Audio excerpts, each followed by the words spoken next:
Bismillahirrahmanirrahim. Alhamdulillah Rabbil alamin. Wassalatu wassalamu ala asyrafil mursalin Sayyidina wa lana Muhammadin wa ala alihi wa sahbihi asmin. Amma ba'du. Seperti yang saya sering cerita, kalau ngaji ngatur kiai itu dosa. Tapi karena saya niat baik, sama-sama ngaji, jadi temanya bebas, waktunya juga paling lama saya ngaji paling 20 menit sampai 30 menit. Sesi jawab tanya jawab hanya 2 pertanyaan. Tidak boleh bantah, yang punya diri saya kok diatur. Ini semakin lama Anda ngatur saya semakin dosa, karena ngatur orang itu tidak baik. Apalagi ngatur kiai itu tambah tidak baik lagi ini.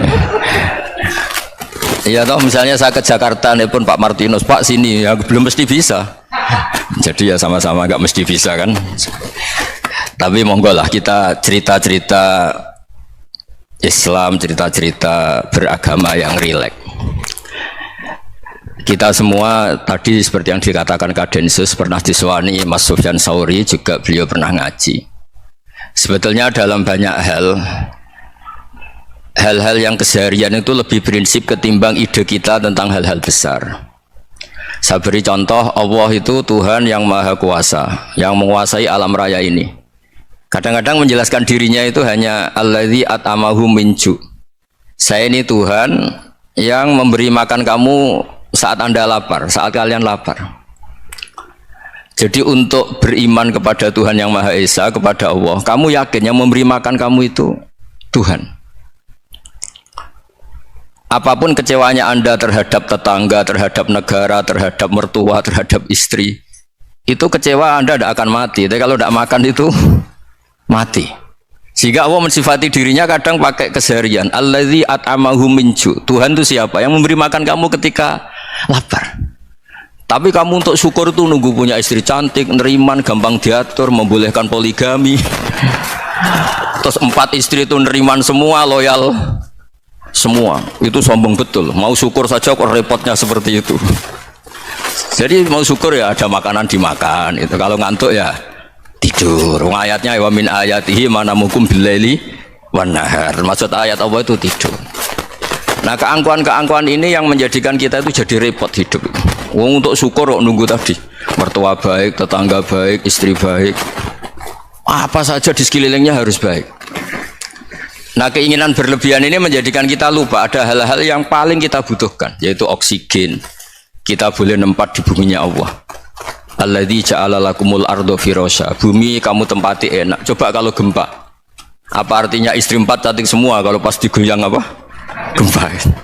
Apa artinya kamu jabat? Entah apa saja jabatannya. Kalau bumi likuifaksi, habis kamu. Kiai meskipun dai kondang umatnya jutaan, kalau likuifaksi di panggung hancur. Tapi nikmat-nikmat yang disebut Allah seperti ini jarang kita kaji keseharian. Alladzi ja'ala lakumul ardo mahda.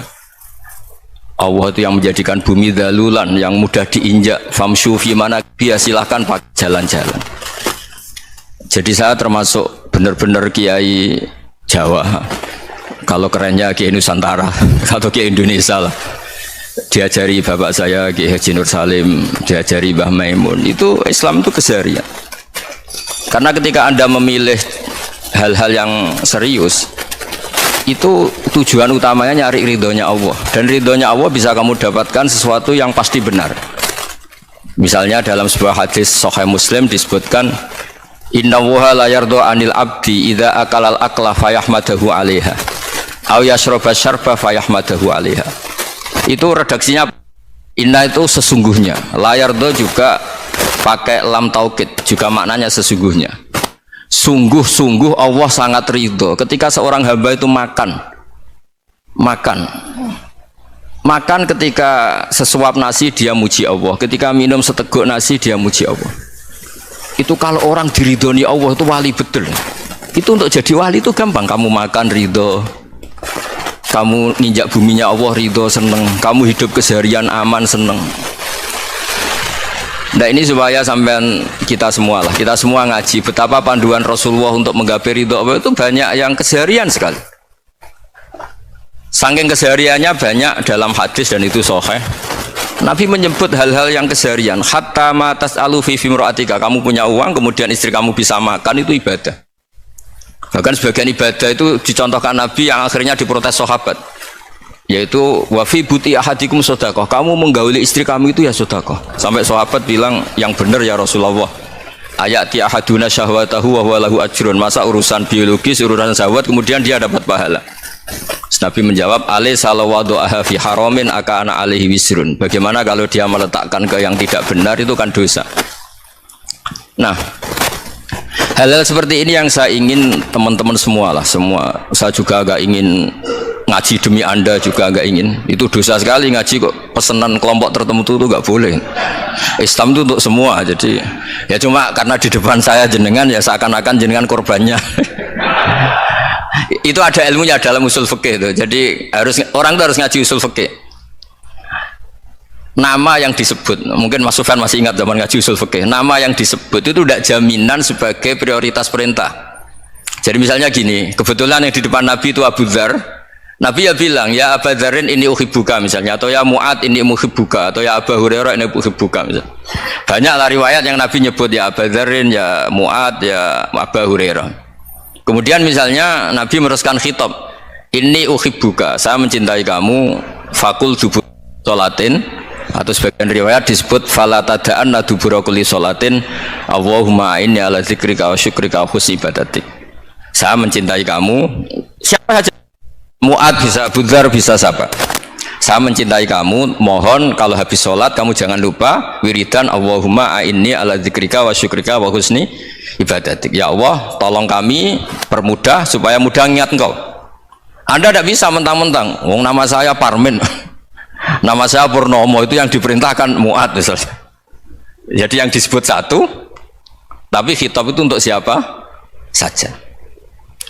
Saya teruskan ya. Jadi saya mohon semua kita melakukan kebaikan itu, kalau dalam kaidah fikih disebut al yakin la yuzalu bisyak.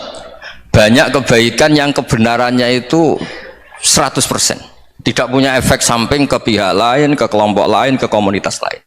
Yaitu tadi misalnya Anda makan dan itu murah sekali, hanya butuh satu piring, setiap kunyahan kamu muji Allah, setiap minum kamu muji Allah. Itu redaksinya Rasulullah SAW disebut Allah sangat ridho ketika seorang hamba makan kemudian dia memuji Allah, atau minum kemudian dia muji Allah.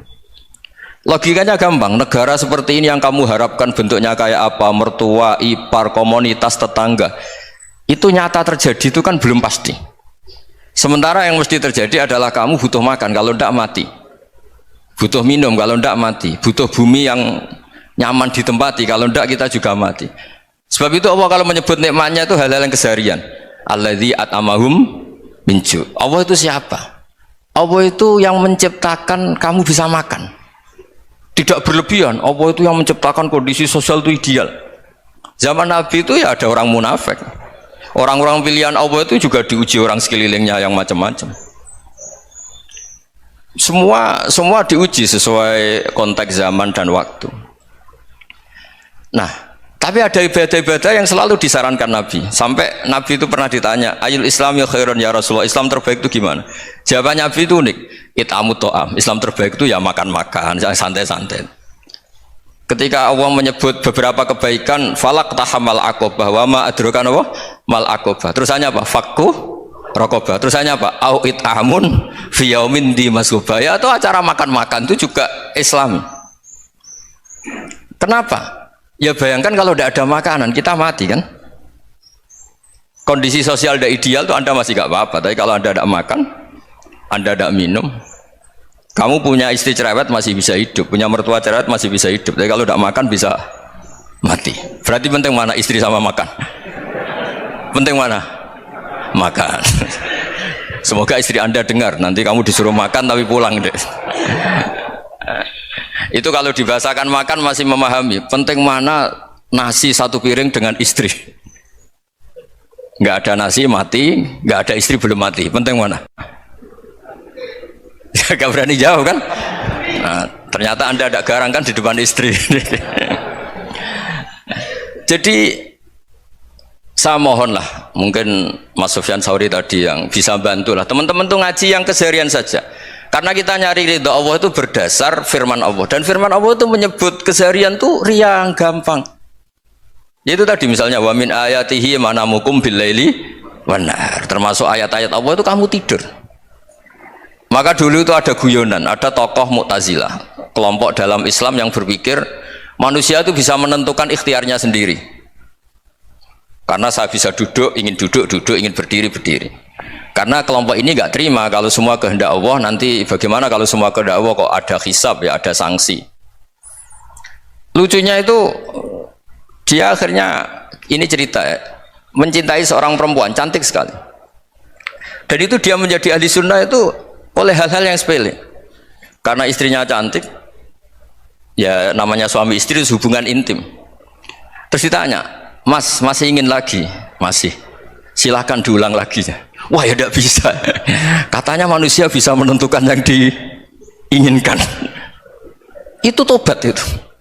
Itu nggak bisa ditobatkan Mas Sufyan Ats-Tsauri. Orang cantik yang mudah nobatkan orang itu orang cantik. Segampang itu. Akhirnya kita tahu, makanya kalau dalam kitab hikam itu disebut al-aqil mayakul madza yaf'alu wa hubi wal ghafil mayakul madza af'al. Orang yang punya akal karena sadar ini wilayah Allah, semua milik Tuhan, itu dia tiap hari berpikir besok Allah akan melakukan apa terhadap dunia ini. Kamu merencanakan suatu mau plesir ternyata gempa, mau wisata ke Rusia ternyata perang. Kamu tidak pernah tahu apa yang akan terjadi besok. Wa ma tadri nafsum madza taksibu ghadan. Tapi anda semua